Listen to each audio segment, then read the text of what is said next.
بڑے پیار سے لیا ہے؟ اس کے پیچھے ایک وجہ ہے، وہ یہ کہ خان صاحب کانسٹیچوئنسی اور بڑگام کانسٹیچوئنسی کا ایک بہت بڑا علاقہ چار شریف کے ساتھ ملا دیا گیا ہے during the last delimitation process.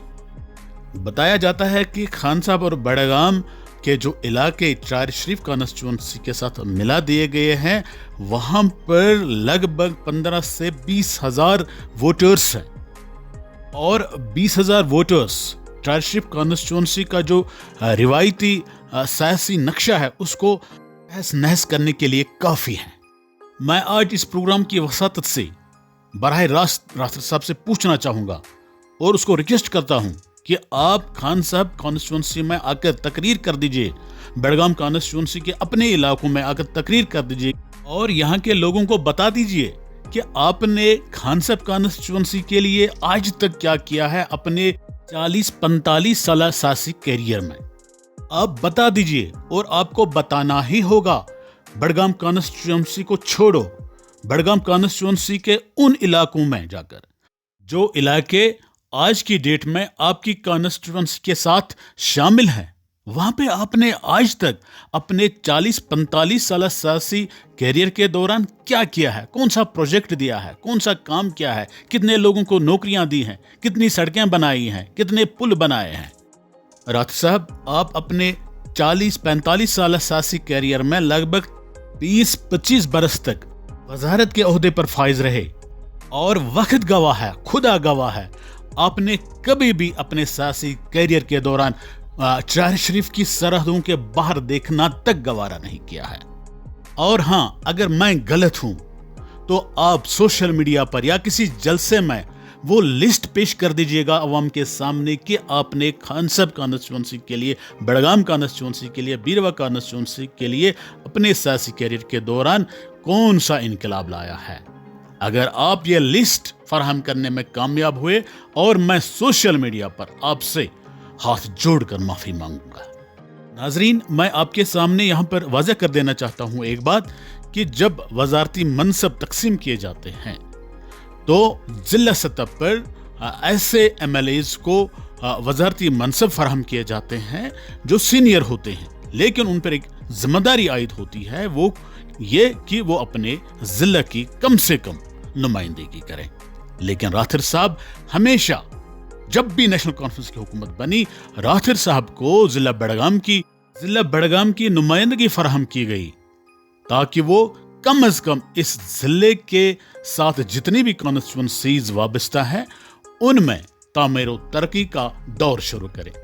لیکن راٹھر صاحب نے ہمیشہ اس ضلع کی 4 یا پھر 3 کانسٹیچوئنسیز کے ساتھ استحصال کر دیا ہے۔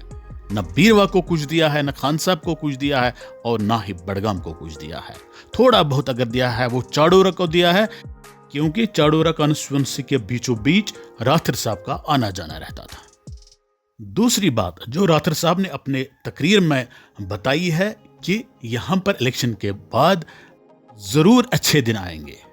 لیکن راٹھر صاحب، اچھے دن آئیں گے ضرور، لیکن عوام کے لیے نہیں، بلکہ آپ کے لیے، آپ کے پریوار کے لیے، آپ کی پارٹی کے لیے اور آپ کی لیڈرشپ کے لیے آئیں گے۔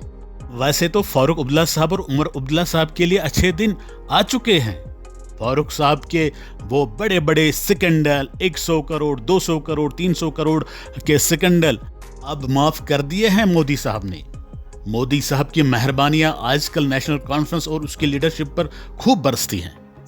اب آپ کی باری ہے، آپ کے گھر میں خوشحالی آنے والی ہے، آپ کے گھر میں اچھے دن آنے والے ہیں۔ آپ کے بیٹے نے جو لاکھوں کروڑوں روپے کے سکنڈل کیے ہیں جے کے بینک میں، جو کیسز آپ کے فرزند کے خلاف ای ڈی میں، سی بی آئی میں ہیں، اے سی بی میں ہیں، وہ اب وڈرا ہوں گے۔ جو آپ کی ہزاروں کروڑوں روپے کی پراپرٹیاں جموں کشمیر میں ہے، ملک میں ہے، ملک سے باہر ہیں، ان کی جو تفتیش چل رہی تھی وہ تفتیش بھی اب بند ہوگی۔ اب آپ موج منائیں، عیش کریں، آپ کے لیے بے شک اچھے دن آ گئے ہیں، اچھے دن آنے والے ہیں۔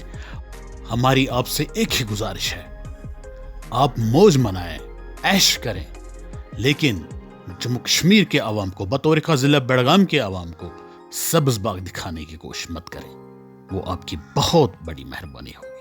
شکریہ ناظرین، بی بی سی کے ساتھ بنے رہنے کے لیے آپ کا بہت بہت شکریہ۔ Thanks for watching B B C.